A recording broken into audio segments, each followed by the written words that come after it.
So you're thinking about jumping into the world of sales, specifically as a BDR. That's awesome. But you're also trying to figure out if you should go it alone or team up with a company that specializes in BDR services. Tough call, right?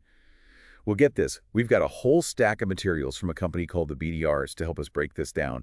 We're talking website info, service menus, a whole partner handbook. We've got it all. It's like we're getting a behind-the-scenes look at their whole operation. Exactly. And out of everything, there's one document I have to admit I kind of gravitated towards, a brag book, of all things, about one of their top performers, Jen Jackson. And let me tell you, this isn't your average Employee of the Month puff piece. This thing reads like a highlight reel of sales domination. Sales leader in multiple divisions, closed a deal with a company right before they went public, cold calling stats that'll make your head spin. I mean, seriously, this Jen Jackson, and what's the secret sauce? Well, it's interesting you say secret because honestly, her story isn't really about some magic formula. When you look at what she's accomplished, the one thing that consistently pops out is just the sheer volume of her achievements. Take her time at Science, for example. She didn't just break their all-time appointment record her first year, she absolutely crushed it. And then, get this, she goes on to break her own record 3 more times. Hold on. She broke her own record multiple Yep. times. That's insane. That's not just luck or even natural talent at that point. That's some next-level work ethic right there. Exactly. And for someone just starting out in the BDR world, that's a pretty powerful lesson. Sure, some people might be naturally drawn to sales, but consistent, over-the-top success like that comes from dedication, a drive to constantly be learning and improving. It's like they say, hard work beats talent when talent doesn't work hard. 100%. And it's not even just about effort. One of her old managers at Science, JL Friday, even mentioned that Jen had this amazing zest for knowledge. It wasn't just going through the motions. She was all in on understanding her clients, the industries, even their pain points, everything. That's so key. I bet that level of preparation makes a world of difference when you're trying to connect with potential clients, especially in a high-stakes game like BDR. Absolutely. Knowing your stuff, especially when you're dealing with people at the top, builds that trust. And trust, well, trust is basically gold when it comes to closing deals. For sure. So we've got the drive, the preparation. Yeah. What else contributed to Jen's success? Was it just pure talent? Well, her former boss at K5 Capital Group, Jack Koch, he did mention that she had a natural talent to connect with people, but he immediately followed that with, but more than that, Jen has the drive to match it. He really emphasized that it was her insane work ethic that set her apart. So it sounds like Jen's success wasn't just about some inborn ability. It was this mix of, yeah, maybe some natural talent, but also a ton of hard work and this real desire to learn and really connect with people. Which makes me wonder, could those same things be what makes the BDRs so successful as a company? You're spot on with that. Remember their whole mission statement, effortless business growth.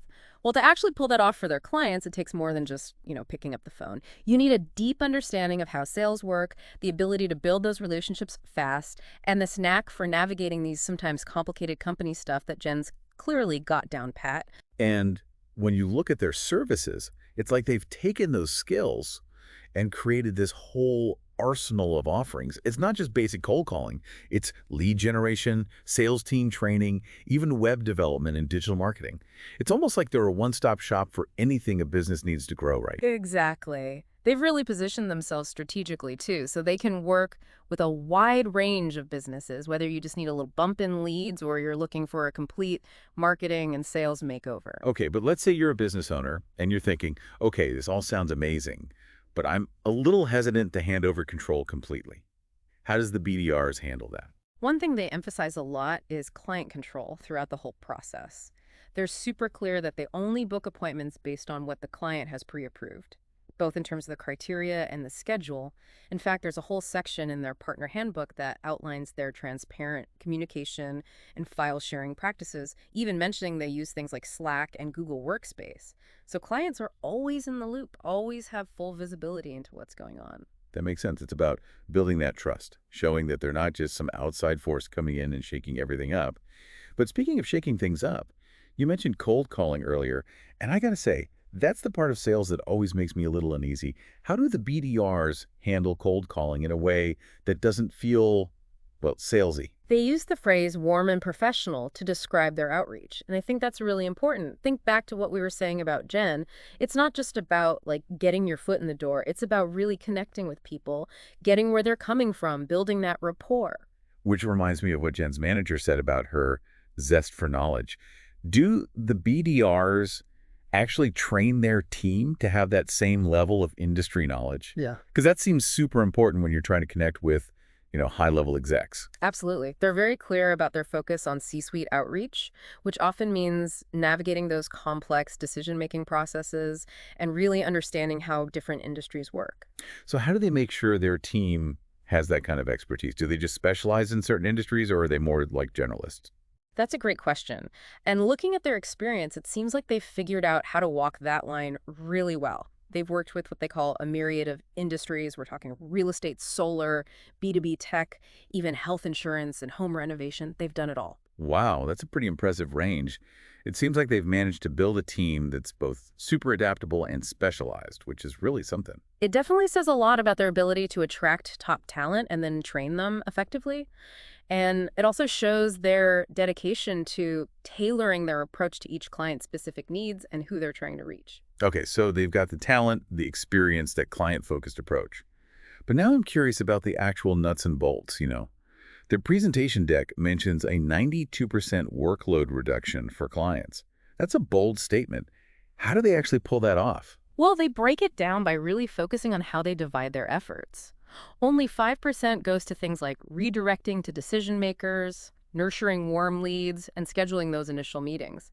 The other 85%, follow-up calls and emails. Really? So they're spending most of their time on those follow-ups. Why is that? They actually call it the art of being persistent without being intrusive.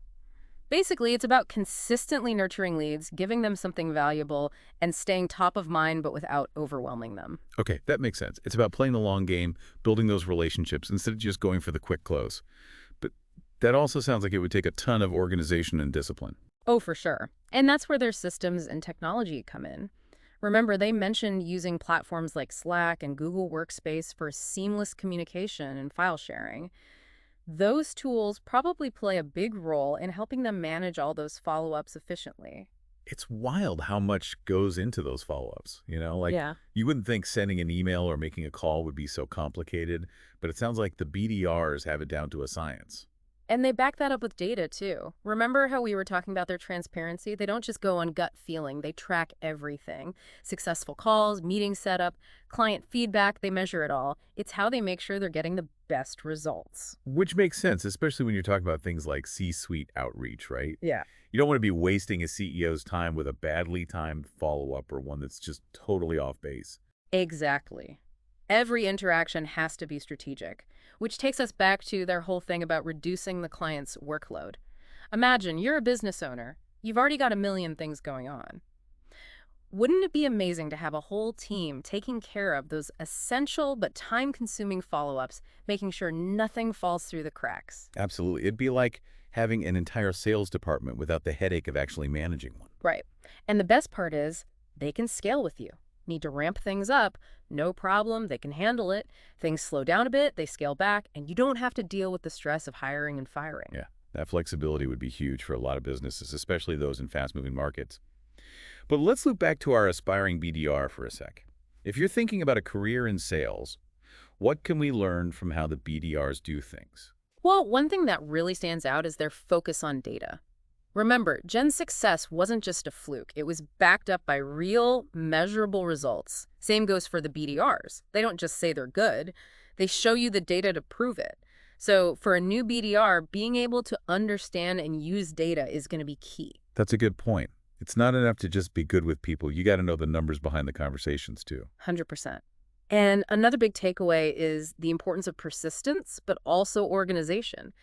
The BDRs, remember, they spend the vast majority of their time on those follow-ups. And to do that well, you got to be disciplined, pay attention to the details, and manage a lot of conversations all at once. So it's not just about being outgoing and friendly. You got to be organized and detail-oriented too. Exactly. Those organizational skills, they're what let you build strong relationships, nurture those leads effectively, and ultimately get those same kind of amazing results that Jen did. Her story has been a really great illustration for this whole deep dive. It's been inspiring to see how those same things that helped her succeed are also reflected in a whole company's success. Absolutely. And for anyone listening who's thinking about getting into BDR, it just goes to show the incredible potential there. With the right mix of skills, dedication, and support, the sky's the limit. Couldn't have said it better myself. And hey, maybe someday we'll be featuring your success story in a future deep dive. Until then, keep pushing those boundaries, never stop learning, and keep those sales pipelines flowing.